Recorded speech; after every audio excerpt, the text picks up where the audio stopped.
Bonjour, on va s'entraîner dans cette vidéo à poser des divisions euclidiennes. Alors j'ai sélectionné ici 6 cas qui vont permettre un petit peu de récapituler tous les pièges qu'on peut rencontrer lorsqu'on doit poser des divisions euclidiennes pour essayer de faire le moins d'erreurs possible. Alors on va commencer avec une division la plus simple qui soit, il n'y a pas de difficulté, 789 divisé par 5. Division euclidienne, on va chercher combien il y a de 5 dans 789, il y aura peut-être un reste. Alors je prends le 7 directement, juste le 7, c'est suffisant. Il y a déjà un 5 dans le 7. Donc je peux retirer, je vais l'écrire ici, le fait qu'il y ait un seul 5, je peux retirer 5 à 7. Donc j'écris, je pose ma soustraction si je mets tous les détails. Et 7 moins 5, bien sûr, il reste 2. Ensuite, je vais m'occuper des chiffres à côté. Le 8, je vais le descendre. Et donc, regardez maintenant 28. Et en fait, en ayant descendu ce chiffre-là, c'est ce qui fait que ça provoque un décalage ici également. Donc c'est là où je vais mettre mon prochain chiffre. Je vais chercher à approcher 28 dans la table des 5. Donc je parcours la table des 5, 5, 10, 15, 20, 25. Voilà, je ne peux pas aller plus loin. Je peux donc retirer 25 à 28. Je vais l'écrire, moins 25. La question c'est comment j'approche, comment j'obtiens 25 ? Eh bien en faisant 5 fois 5. Donc je mets un 5 ici. On fait 28 moins 25. Il reste 3. Et on n'oublie surtout pas de descendre le 9 et de chercher encore une fois combien il y a de 5 dans 39. Alors je l'approche au maximum avec 35. Donc je vais écrire moins 35. Sinon je dépasse si je vais plus loin. Et 35 je l'obtiens en faisant 7 fois le 5. Donc je mets 7 ici. Et finalement je calcule 39 moins 35. Il reste 4. J'ai terminé. Il n'y a plus de chiffres à descendre. Et dans la division euclidienne, on ne fait pas apparaître de virgule. Donc finalement je viens de trouver que le quotient de cette division euclidienne, c'est 157. Autrement dit, dans 789, il y a 157, 5. Et il reste 4. Voilà, mon reste est ici. 348 divisé par 7. Alors, première spécificité, c'est que là, si je prends comme ici seulement le premier chiffre, j'ai un souci, il n'y a pas de 7 dans le 3. Donc, c'est pas très grave, je vais devoir en fait considérer tout ce nombre-là. Il va falloir prendre deux chiffres. Donc c'est le nombre 34 maintenant que je regarde et j'essaye d'approcher 34 grâce à la table des 7. C'est 7 fois 4, le plus proche, qui donne 28. Je retire 28 et j'écris bien le 4 ici. Je calcule, il y a un écart de 6 entre les deux. Et maintenant je descends bien sûr le 8. Et encore une fois, je parcours la table des 7. Eh bien, 7 fois 9 fait 63.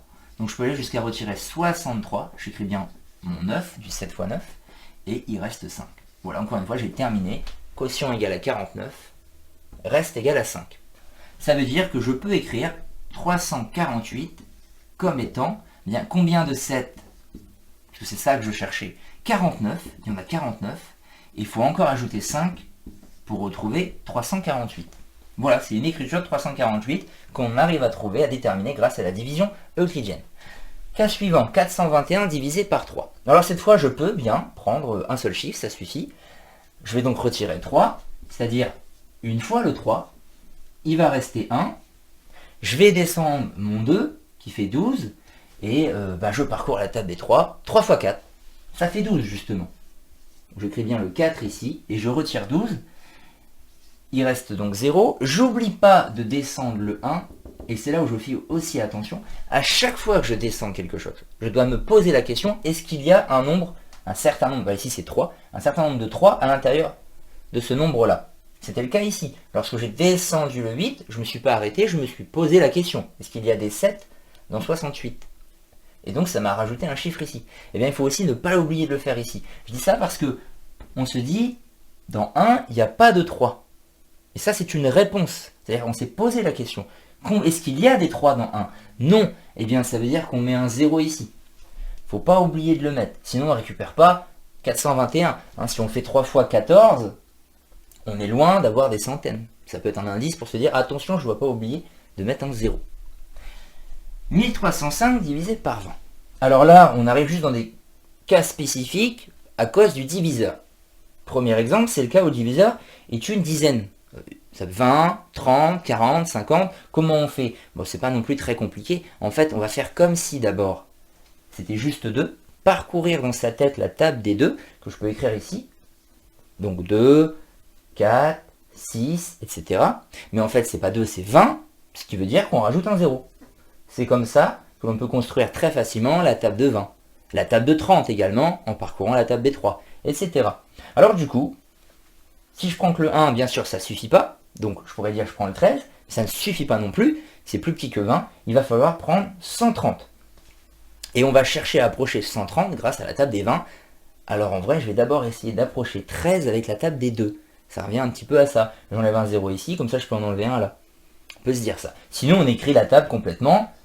Table des 2, en rajoutant un 0. Donc 8, 10, qui en fait me donne 100. Après 10, normalement on rajoute 2, ce qui donne 12. Sauf que moi, je dois encore ajouter un 0, etc. Bah voilà, je peux enlever jusqu'à 120. Et il reste 10. J'écris bien ici que c'était 6 fois 20, 120. Je descends le 5, dernière étape en fait, et je cherche encore à approcher 105 grâce à la table des 20. Puis comme je l'ai écrit, c'est encore plus facile, eh bien je peux aller jusqu'à retirer 100. Et 100, je l'obtiens en faisant x5. Donc je n'oublie pas de mettre le 5 ici. Et ben, l'écart entre ça, évidemment, c'est 5. Plus de chiffres à descendre. On a terminé. Le quotient vaut 65 et le reste vaut 5. Table des 11 et table des 12, on va finir sur cela. Alors oui, là pour le coup, on va dépasser les tables qu'on connaît de tête. Ça veut dire qu'il va falloir les écrire. Alors sauf 11. Pour le coup, je ne vais pas l'écrire 11 parce que c'est une table qui est facile. Justement, je vous la présente. C'est la répétition du chiffre. Alors, je vais juste écrire le démarrage de la table. Après 11, qui est donc 1 fois 11, on a 2 fois 11 et ça donne 22. Répétition du chiffre 2. Quand on fait 3 fois 11, c'est le chiffre 3 qui va se répéter. Ça vaut 33, etc. Une table très facile en vérité. Donc on nous donne souvent une division euclidienne par 11 parce qu'il n'y a pas de difficulté. Alors on est parti. Prendre 5, ça ne suffit pas. Je dois prendre 53, et là c'est suffisant, et j'essaie de l'approcher en parcourant la table des 11. Alors après 33, j'ai 44, ça marche, et après j'ai 55. Bon là ça dépasse, donc c'est pas bon, je peux juste retirer 44. Et ça c'est 4 fois le 11. Je calcule, il y a un écart de 9. Ensuite je vais descendre le 2, et je parcours table des 11. Donc répétition du chiffre, 77, 88, et après j'aurai 99.